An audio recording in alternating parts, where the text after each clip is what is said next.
Okay, we're rolling. This is an interview at the Hampton Inn, Johnson City, New York. It is the 18th of May, 2004, approximately 10:30 a.m. Interviewers are Wayne Clark and Mike Russert. Could you give me your full name, date of birth, and place of birth, please? Yeah, Fred Shuler. S-H-U-L-E-R. It's no C. If you're looking it up in the phone book, you're going to have trouble. I was born March 30th, 1925. And where? In Owego. Okay. And that's not Oswego, it's Owego. Okay. Now, what was your educational background prior to entering service? I graduated high school on a Monday, and a Wednesday I was gone. Now, were you drafted or did you enlist? We were drafted, but when we had our pre-physical in April, one of my buddies in high school, his brother was in the 10th Mountain. He'd been going to Dartmouth, and I guess they had the whole Dartmouth ski team and their coach and everything, and he was home on furlough. He asked me what I was going to do. I said, well, I guess I got to go, but I should, but I hate to because I'm afraid I'll go to the South Pacific and I hate hot weather. He said, no, you don't have to do that. And by the way, his name was Johnny Watkins. And he said, go join the ski troop, come out with me in Colorado. So he gave me all the information, the National Ski Patrol System, and I wrote to them and they sent forms up. And it was accepted. So Now, had you been a skier? barnyard skiing around here. Back then they didn't have all the ski resorts, Right. and maybe a couple of rope tows somewhere. But my granddad's farm had quite a. Oh, it was a short run, but it was a steep one with a barbed wire fence at the bottom and a narrow gate. And the sign of a good skier, you didn't come home all cut up with a bonfire. So I guess that was, I was an Eagle Scout, and that helped a lot, it really did. Okay, I'm going to go back a second. Do you remember where you were and your reaction when you heard about Pearl Harbor, how you heard about it? Yeah, I think a sophomore or junior in high school, and of course it's on the Sunday night radio news, and everybody was talking about it when we got to school. Almost everybody was late because they were out in the bicycle sheds telling or wondering what they were going to do. Okay. Okay, so you decided to go into the 10th Mountain where you Right. were accepted, obviously. I went in with a bunch of draftees from Owego and Binghamton. We went to Camp Upton out on Long Island. And the whole gang that I went in from home were there about 3-4 days. And they called them out one morning. I watched them go. They got on the train, go Camp Croft, South Carolina, right in the middle of June. And I said, boy, am I glad. So they held us about a week, 10 days, till I had 6 of us that volunteered to go to Hale. There were 6 of us. There was a couple of them from Lake Placid, Saranac, and one from Buffalo, and one from the city, and myself. And we started out good. No troop trains for us, you know. We had tickets on a regular car. So, but we got there. I can't remember. It was in the middle of the day. Pando isn't even there now, but the only thing they had was a railroad station. And they met us, and then they trekked us up. I started with E Company, the 2nd Battalion, the 86th Regiment. I was a rifleman there, and in a mortar squad, 60 millimeter mortars. But they had I saw the dog kennel. It was on the way out to the rifle range. They had about 90 dogs. They were, during the war, they were all donated. And then they tried to detrain them after the war, and when they sent them back home, and it didn't really work. Some of them, with most of them it did, but some of them would be all right, but then they'd go off the deep end. So they ended up buying their dogs and using them like the mules and the horses that they had. And then when they were done, they were just taken down. So, and but I was lucky enough to get in the dog detachment. But good things never last. I found they shipped the dogs out and we volunteered for the 10th, so we stayed. The dogs, I know they went to Louisiana, which I'm glad I didn't do that, and they did end up in the South Pacific. So it was good the way it was. So I didn't know where I was going. They said, well, we'll keep you in the 86. And instead of the 2nd Battalion, you'll be in the 1st Battalion Medics. And they gave me my choice. I could be in the aid station or I could be an aid man with a line company. So I said, well, I'll stay with a line company. And I ended up with the aid. I used to tell everybody I was the best damn aid man in C Company. And it was true because I was the only one. When we got to Texas, they sent in some more recruits, and they added 2 more aid men to each rifle company. Now, what kind of specialized training did you receive as an aid man? Not much more than what I'd got in Boy Scouts. I was good with sulfa powder and Band-Aids and morphine. So, but really, I didn't have any expertise. Make everybody feel good, make them think I knew what I was doing anyway.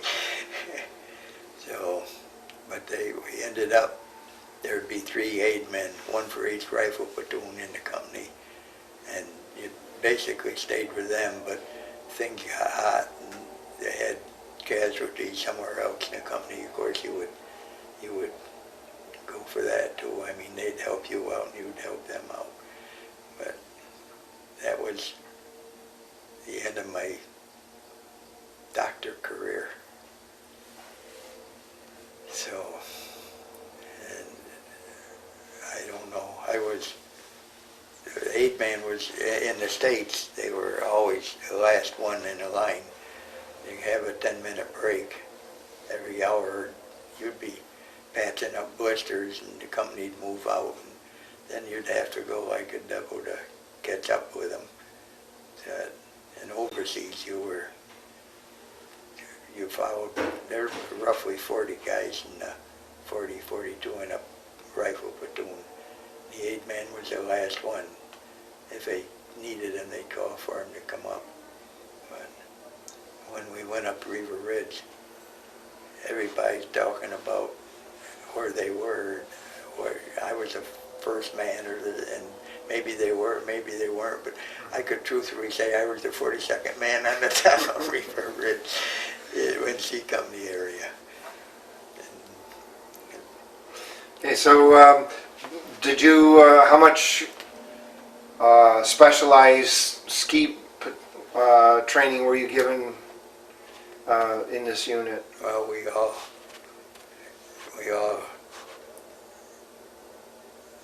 now the riflemen were on skis, and the machine gunners and the mortarmen were in snowshoes. Snowshoes, okay. How about you? With the dogs, I was on snowshoes, but in the rifle company and as a medic, I was on skis. And I learned a lot. So it was good training. Did you find that the equipment they gave you was adequate? Well, we were testing a lot of equipment, and some of it was better than others. We were, all the way from the Weezos down to they were like they had smaller things like the snowmobiles that they have now. But our rations, some had winter 10-in-1 rations, some had K's, some had C's, some had ski boots, some had shoe packs, and then we had mucklucks to wear and bunny boots if it was a real dry snow. What about your sleeping gear? Was that adequate or warm? It was the sleeping bags we had they kept you from freezing to death, but sometimes if it got 30, 40 below, you were safe, but you might not be comfortable. But they were 100% better than the old Army blankets that that the flatland had. So. Now, as a medic, did you carry any weapons at all? Well, I wasn't supposed to, and I didn't. I started playing the game right, but up on Riva Ridge, we had in our first encounter, they shot, they killed probably 4, 5, 6 of them in our company, and wounded I don't know how many more. There was 2 of them out front, and I went out to get them, Jack Bell and Elton Hoover, and they had a machine gun and a sniper after me, but luckily I got through that. So I said, boy, if they're going to play that way, I got a hold of an old English Sten gun. It's like a burp gun, but the magazine goes in the side instead of the bottom. And I got a hunk of burlap and covered my white Red Cross helmet up with that. And the captain saw it and he said, boy, you shouldn't be doing that. And I said, I know it, but I am. And he said, oh, I didn't see it. But he said, you know, if you get captured and you find out you're a medic with a gun, it won't go good. I said, well, I realize that, but I'm not planning on getting captured. So that's it. And how I got out of that situation, Carl was, the 2nd, 3rd platoon. They came down, I was in a hole with one of the wounded ones in the howl that we dug out. And it reminded me of things in the movie, the whole platoon come running down, screaming and yelling, and I guess it scared the Germans pretty much, but that was a good sight seeing them coming towards me. So, and this Hans Brutcher I was telling you about that surrendered, we finally met him. Could you tell us, how did you capture these Germans? This was on Riva Ridge. Right. Could you tell us about that, how they were captured? Oh, they wanted to give up. They had some hardcore SS or ones that are really, really dedicated Germans. And then they had some that, I called them slave troops. They were Romanians and Hungarians and old men and young kids. We ran mostly into them later, but this Hans Brutschner, it was he and my wife birthdays the same year, one day apart, and when he turned 18, they wanted him to go into the German army, and he was pretty good skier, I guess. So he ended up in the mountain troops. In fact, he spent time on the Russian front, got out of that alive. He was down in the southern part in the Caucasus. Then he was in Yugoslavia and Albania and that, and got out of it. And he ended up even in Cassino in southern Italy. And the first chance he had to surrender was on Riva Ridge, because we dispatched their officers so they wouldn't, they'd shoot their own men if they were trying to give up. But now, how would I get on that? I had something I wanted to point out. Oh, he said on the Russian front, he says some of the people, the ones that did come back, were really wiped out, and they changed. He said there might have been a good person before the war, but they gave no quarter, and when they were against us in Italy, they were the same. They just changed their personality, so I don't know whether that's true or not, but I I glad they were a bad shot that day, because they had me cold if they wanted it. So, I'm trying to think, what do you want? Well, I guess just you relate your experiences. You just talked about Riva Ridge after that. We had a chance to go back to Montecatini. It was a rest camp for 5 days, I think. And I got it to see Florence and the Pisa, the Leaning Tower in Pisa. In fact, it's John Watkins that got me into the 10th. Pardon me. We were camped in the bivouac in the King's Hunting Ground outside of Pisa. And I wanted to see the Leaning Tower. We were probably 2, 3, 4 miles out of town. But we were on call, because you could have gone in any time. They called us to go online. But Johnny and myself one afternoon thought we could get to Pisa without a pass and get back in time and not, have any trouble. We weren't trying to desert or anything. We just wanted to play the tourist bit. So we did, and we were going down the street. Pisa isn't a very big town. There's a couple MPs down in front. They saw us coming, and we didn't have any passes, so we nonchalantly kind of slowed down and turned around and headed back.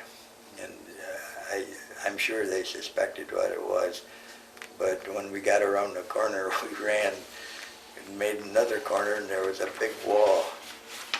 So we helped each other over the wall, and we got inside, and we found out we're in a, well, I don't know what they call it, where they have nuns. So we didn't dare show ourselves. We just laid low for a couple hours till things calmed down, went back over the wall and back to camp before we got caught. So, but after the rest camp, Grandiano was a Sassamolari. They had that zeroed in. We lost a lot of guys in C Company. Well, every company did, but they had this. In fact, Carl and myself found it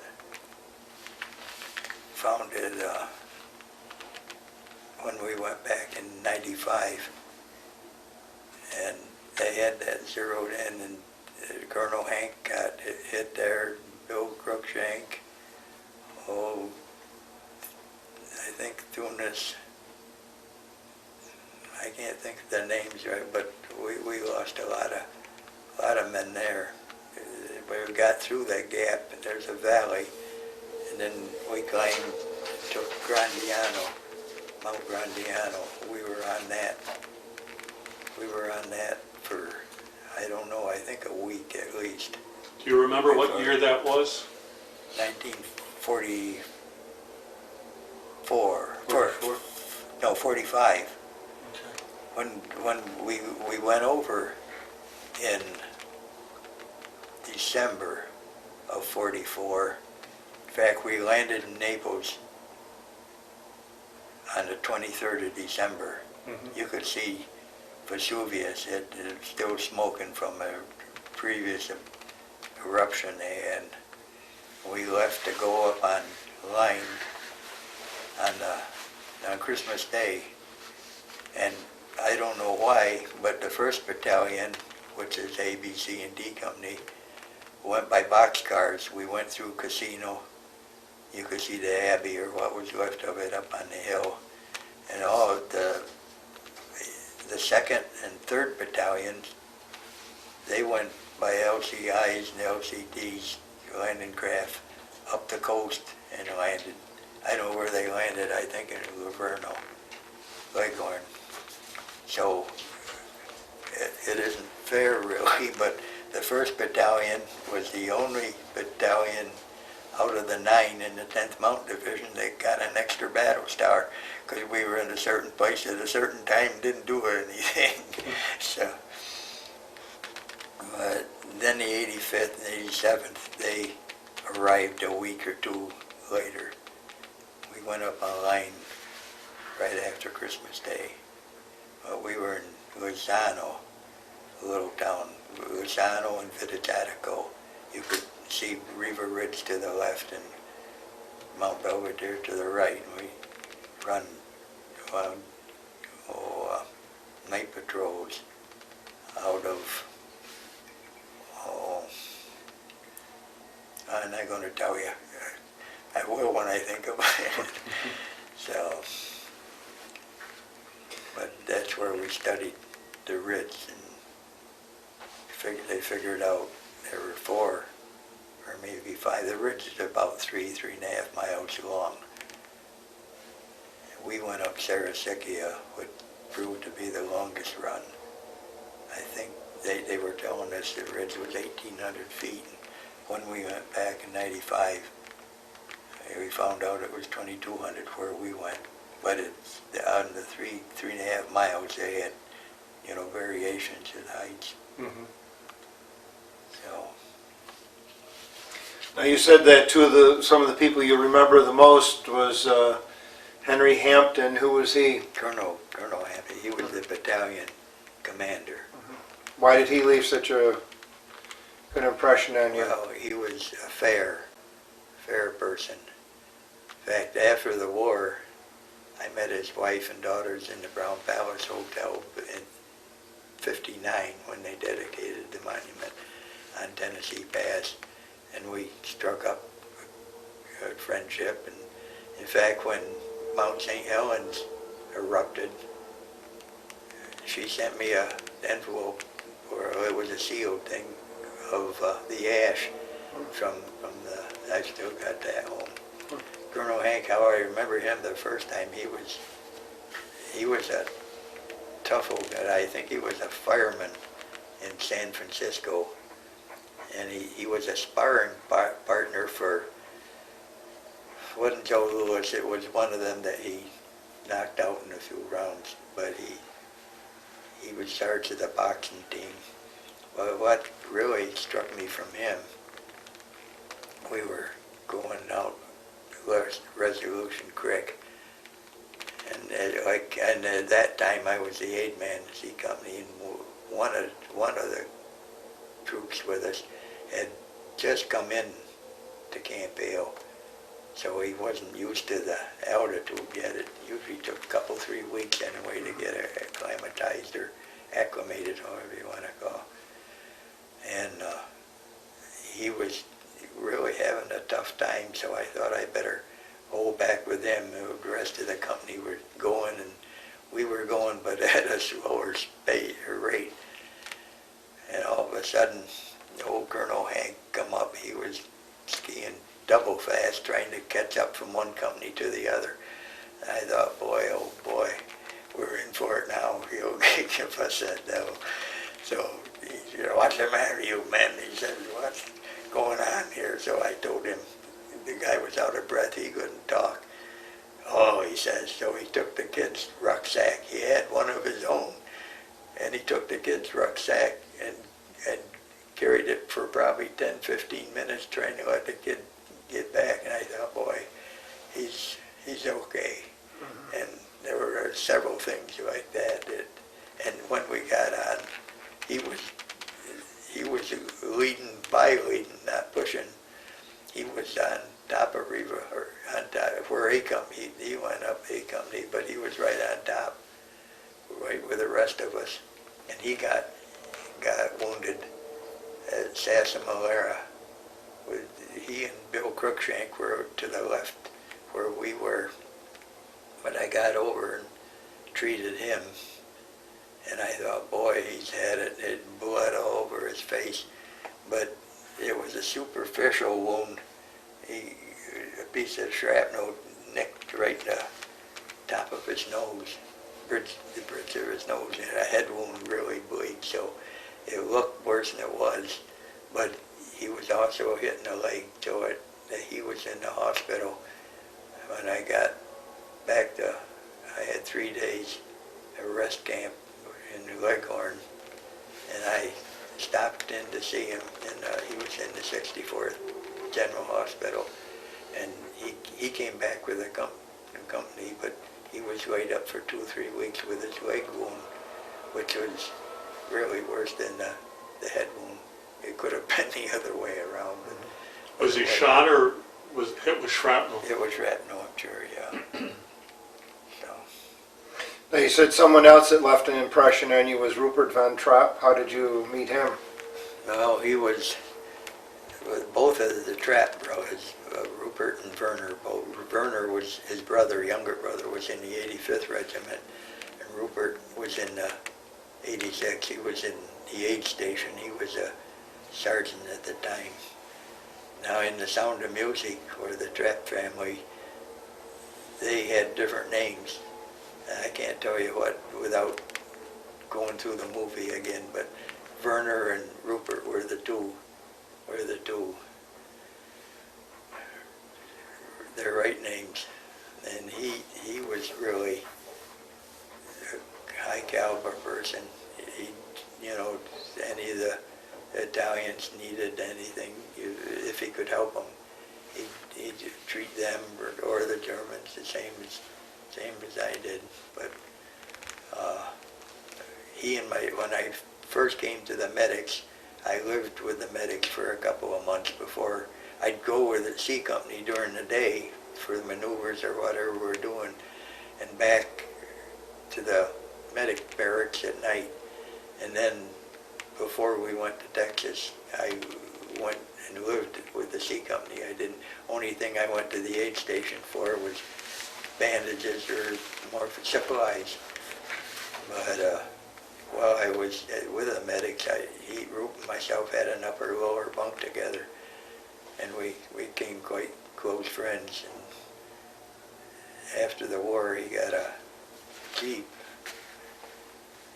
and took 4 or 5 of us up to Salzburg, and we were over at their, I don't know what you call it, estate, I guess, mansion or estate, and it looked like in The Sound of Music. Even the gazebo across the lake was all glassed in, and I know he was kind of disappointed seeing it again, because Himmler had a railroad siding track put in right to not from Salzburg, their place was 2-3 miles out of town, but they had the railroad siding go in so he could have his own private railway car from Berlin or wherever it happened to be. But in fact, he and his wife spent a couple days with us. That must have been about 10 years ago. And he's died in the meantime too. But I lost track of him. Christmas cards, that's about all I write, a couple, 3 dozen Christmas cards to people that we knew in the service. And after one, I didn't get any more from him. In fact, he ended up being a general practitioner in Providence, I believe. His brother Werner stayed with a Trapp family farm up in Vermont. Rupert's son, one of his sons, is the comptroller of the lodge there. But I never heard from him for quite a while. One day I got a phone call. He said, "This is Rupert." He said, "I'm going through your place tomorrow and I'll stop in there. I'll be down. I'll stop if you want." Well, I said, he was calling from Ohio. He had business out there. So I visualized him coming back through Wade, getting off for the Oswego. And I said, we're in Owego, not Oswego. Yeah. He says, "You drove that in my head 20 years ago." So we had a great time together again. But he was just, and why we hadn't heard from him. His first wife, when he got home, she was so jealous of the 10th. If he got any mail and she knew it was 10th Mountain related, she destroyed it. And he said, "I lost your address," until he saw somebody that knew it. Whether he found them out in Ohio or what, I don't know who it was, but it was good to get back together again.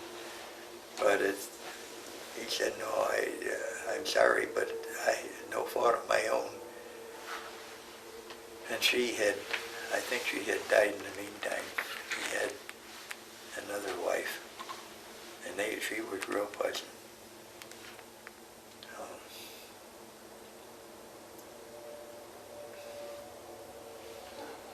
I'm thinking. Okay, yeah, well, silence is good sometimes. So, Now, where were you when the war ended? at the end of pardon me, end of Lake Garda, Riva. We started at Riva Ridge and we ended up at the resort of Riva on the north end of Lake Garda. In fact, we were in Nago. There was Riva, Nago, Tarboli. They were all clustered little small towns. In fact, there's an article in the National Geographic about 4 or 5 years ago of the icemen that they had found. Oh, yes, yeah, I remember. Oh, you could see that place from where we were. Okay. When did you return home? Well, after the war ended, after we left Northern Italy, they had trouble. I'm having trouble too. Yeah. Pardon me. Would you like a drink of water? No, it's just, yeah, it might help a little Okay. bit. I'll get you. They had trouble with Tito over on the Yugoslav border. He wanted to take Trieste over, so they sent a bunch of us over. I can't remember which division were at Trieste. We were farther north, up to where the Yugoslav, Austria, and Italy all come together. Mount Mangart was, Breda de Soda was the name of the village there with a dozen houses. Mount Mangart was right on where the three countries come together. But I was lucky I had a chance to go to Glacier School. And Sandy Gregg was teaching up there. He was from OC Company too. We had a great time there for a while. Thank you. You're welcome. All of a sudden,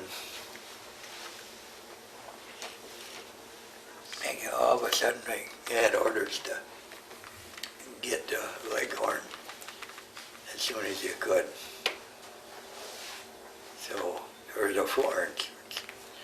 So, in fact, while we were there, I don't know if probably most people have never heard of the Shangri-La Whack, but that was a girl that lived across the street from me, McMaster Street, that joined the Whacks, and she was in the South Pacific. In fact, the war wasn't over then, and they went for, I think it was a sightseeing trip over New Guinea, and the plane crashed, and about a dozen people were killed, and she and 2 survived, and it took them about 6 weeks or 2 months to get her out.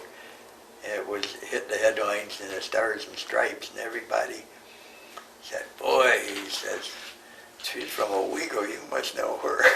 I said, "Yeah, she lived across the street with her. I used to play with her young sister." So I was a celebrity for her. But when we got to Florence, they had us in big pyramid tents. We were there for a few days. Then we went to Leghorn, or Livorno, and we shipped out. We we left from Hampton Roads in Virginia near Norfolk, and we landed some of the 85th and 87th. We went, I think one of them went out of Boston, the rest of them went from New York. But about the second day out, before landing in Virginia, they dropped the first atomic bomb, Hiroshima.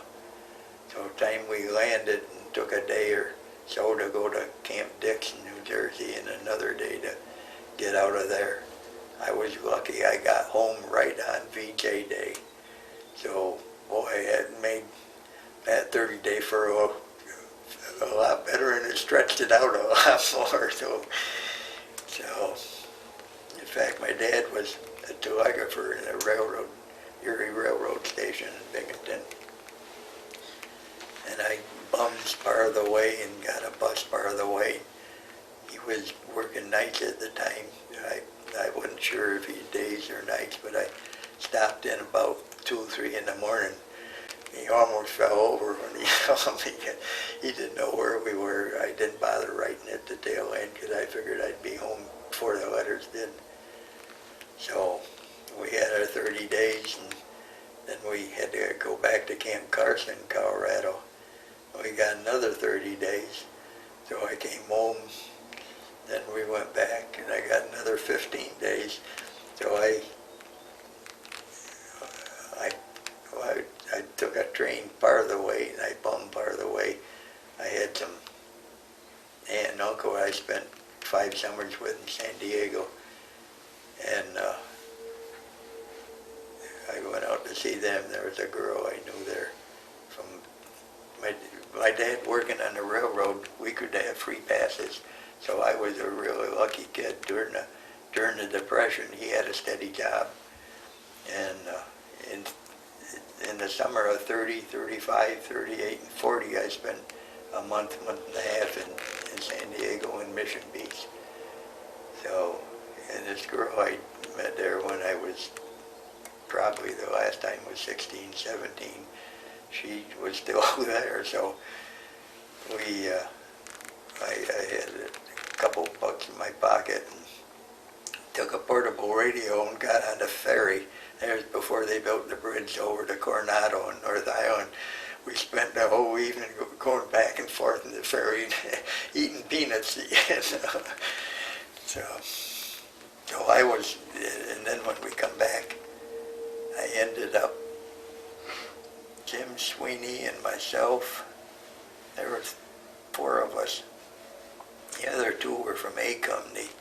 They sent us to Leavenworth to guard prisoners, I guess.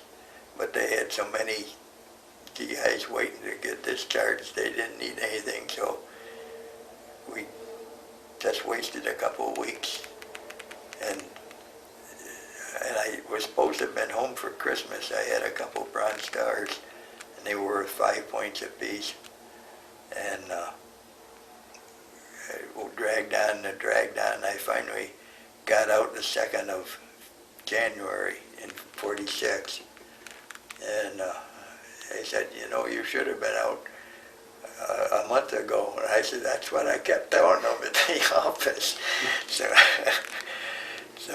that was the end of a not so brilliant military career. Did you ever make use of the GI Bill? Yeah, I went to Ithaca College for a couple of years. I took Phi Ed, and I decided I didn't want to get in the school system. Whether it was a smart move or not, I don't know. Oh, I got a job in the post office, and I passed the test, and I dragged a mail bag around for about 3.5 years, I guess. But every day at the end of the route, I don't know what there is about it. Whether I smelled like a dog or maybe it was the biscuits, but I'd end up the end of the route and I'd have 3 or 4 dogs trailing me back. One of them belonged to the Episcopal minister, and she was so old and tired every day. She'd wait for me outside the post office when I got back to get checked out, and I'd put her in the Jeep and drive her home. She would start it out good, but she'd all tuckered out every day at the end. So I thought, God, I really enjoyed the dogs in the Army. Maybe they said the Army would teach you a career, and I didn't see too much, openings for machine gunners or anything. So I started the dog kennel. We called it the K9 Country Club. We trained, we boarded a lot of dogs and trained a lot of obedience, a lot of hunting dogs. I tried to stick with I had a handler's license, but I only went to a few trials. You had to be dressed up, and it took your weekend, so we trained gun dogs more than field trial. So, and we ended up, when we were full, we had 120 dogs. Of course, you could only train 3 or 4 at a time, but the rest were boarders. And you only had them holidays, Easter and Christmas, and usually we'd have 20, 30, maybe 40 dogs, but that's where I met Newt. We had a sign out on the main road, and I did it for 34 years, but for 15 or 20 I was dog warden for the county, and I tried to run that if they were, if they were biters or car chasers or something. I didn't try so hard, but if they were good dogs, I tried to get them home. And I had a sign out on the main road, and on the bottom it said, "Free puppies, 100% dog." And he came down with his family. They had a pumpkin town across the forest, across the road. He saw the sign, and I lost track of him after the war. He went to Cortland, and I went to Ithaca College. And he saw the sign. He said, "We gotta go look, see what these free 100% dogs are." We guaranteed them they were all dogs, no crossers or cats or anything. He came in, and I come around the corner of the house, and he looked at me, and I looked at him, and we both knew who we were. So. I know you belong to 10th Mountain Unit. Do you belong to any other veterans organizations? The VFW and the Legion.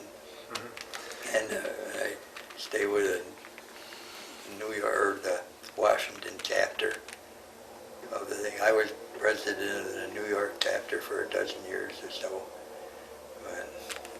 But there was a good bunch of guys. The 10th really had something special. How do you think, you've answered this in a way, how do you think your time in service has changed or affected your life?